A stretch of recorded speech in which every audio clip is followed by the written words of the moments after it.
using central bank digital currency, DEX. Watch me now. Watch me. I hit transfer. I look for Paul. Here's Paul.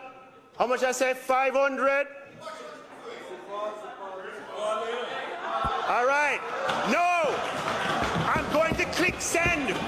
Ready? Click send. Send in the $500 right here. What do me again? Outside, we out here, send every poster. We nah miss no event. Every party, if you see me where you say no see me. You know see what do me again? Hey, watching the man Tatika represent for D&D News Media. You don't know it's a news review and an entertainment channel.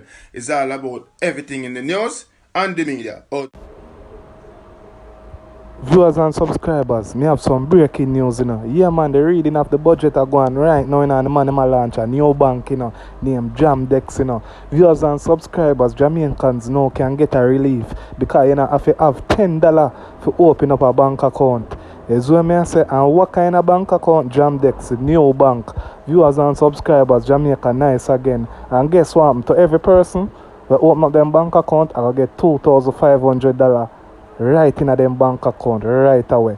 And you know have to go through the hustle and the tussle. Is where I say to open the bank account here.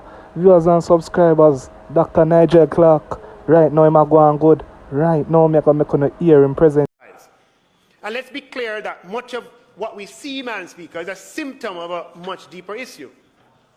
Now, the vast majority of fees collected by financial groups, the vast majority in aggregate, are fees paid by companies for debt and equity transactions and stock market traders and demographics that are better able to make informed choices about their financial service providers and better able to afford the fees. The key issue, Madam Speaker, the key issue for public policy and the key issue for this government is the intersection of the fee structures on the vulnerable members of our population. That is the issue. And that is where our concern and public policy ought to be focused, on the intersection with how these fees impact the poor and the vulnerable.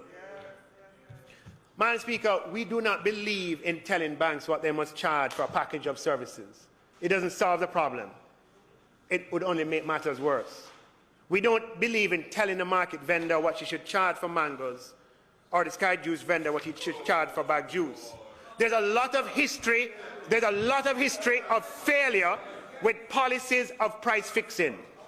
History has taught us that when you fix prices, the quantity inevitably declines and the quality suffers. The reason is simple.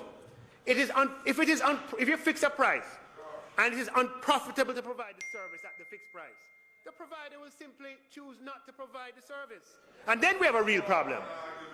Also, whenever you try to fix prices, instead of dealing with the fundamental underlying issues, the entities whose prices have been fixed will simply find a way to pass the cost on to consumers in other more potential and damaging ways. Madam Speaker, we do believe in protecting the poor and the vulnerable. We do believe in protecting the poor and the vulnerable, Madam Speaker. But we don't believe in fixing. Madam Speaker, we believe in making more information available, making policy choices that people can make their own choice. Now, Madam Speaker, there was a time we used to fix who could bring food into Jamaica. You know what happened? The business people just set up in Miami and became suppliers of basic food to Jamaica. Instead of making their money here, they just made their money in Miami. There was a time we used to fix who could import cars. And you know what used to happen? Car prices used to skyrocket every day. The restriction created a shortage. Knee-jerk price fixing doesn't work, no matter how much you shout and scream. People just don't understand it. Solving fundamental structural issues works, Madam Speaker. Freedom works, Madam Speaker, and protecting the vulnerable works, Madam Speaker. So we passed an amendment to the Proceeds of Crime Act that allows the Bank of Jamaica to create accounts of low risk and less stringent know your customer requirements for opening bank accounts and with a maximum amount that can be held in this account. Listen to me carefully. We in this house, we the government passed laws to create a special category of bank accounts, low risk bank accounts, low stringent requirement bank accounts that you can open with just your name, your TRN, your address, and a few other details. Madam Speaker, these accounts will be free of bank charges.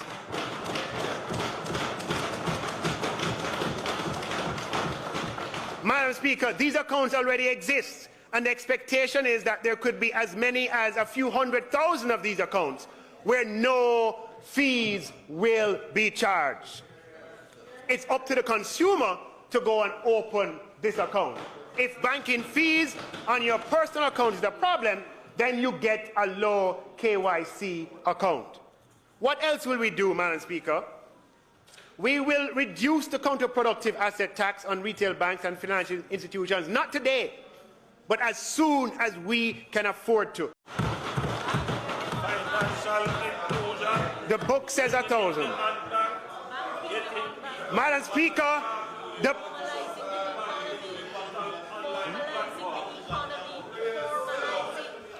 policy of this government is to protect the poor and the vulnerable, and we will never resile from it and allow anybody to equate what they want to do with protecting the poor. We will protect the poor and the vulnerable. Anybody, any member, Madam Speaker, of the poor and vulnerable segments of the society, we will encourage you to open a low KYC account at your bank, and if you do it, we will deposit $2,500 in that account for the first 100,000 low KYC accounts. And the low KYC is know your customer, right? They're know your customer procedures that can be quite cumbersome. But we have created a special category of account through legislation and regulation that you can open with less stringent requirements. And for the first 100,000 of them, we're going to deposit $2,500 in those accounts for people. So we're giving you freedom and we're giving you choice. Open the bank account, get your $2,500 and pay no bank fees, Madam Speaker.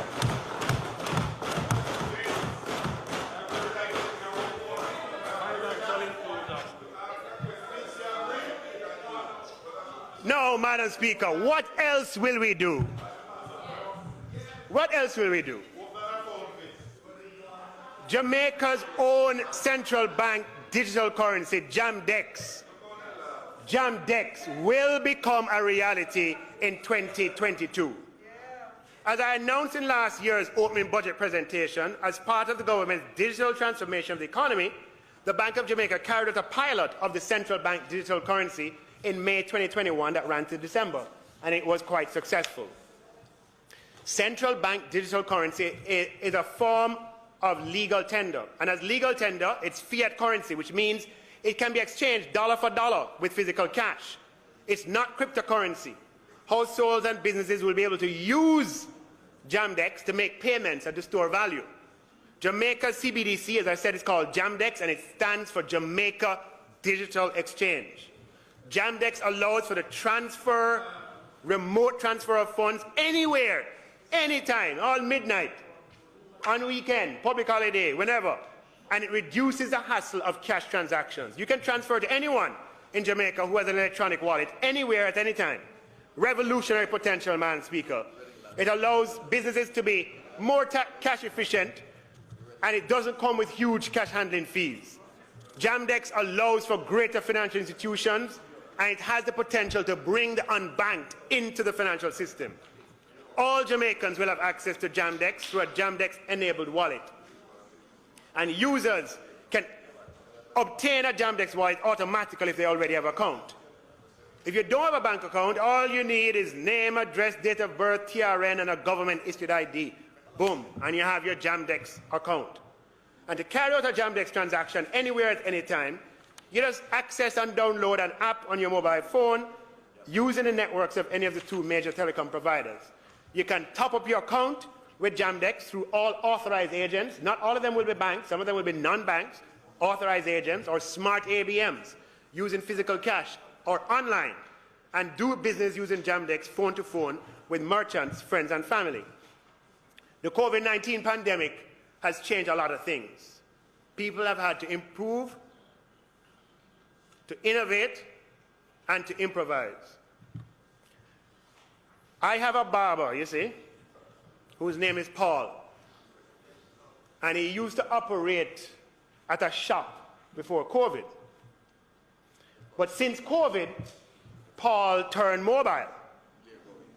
He came to my house yesterday to give me a haircut prior to the presentation.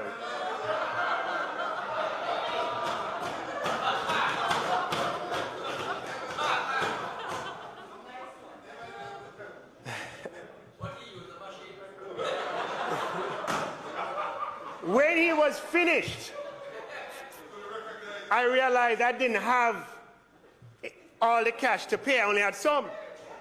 So he said to me, man, no problem, man, no worry. You can pay me using JamDex. I said, what? With a quizzical look on my face. He said, JamDex, man, the new central bank digital currency. He said, me not the pilot. So let me tell you something. Paul is here today. Paul the barber is here today. And I am going to log into my Links JamDex account. And I am going to pay Paul the $500 I owe him using central bank digital currency JamDex. Watch me now. Watch me. I hit transfer. I look for Paul.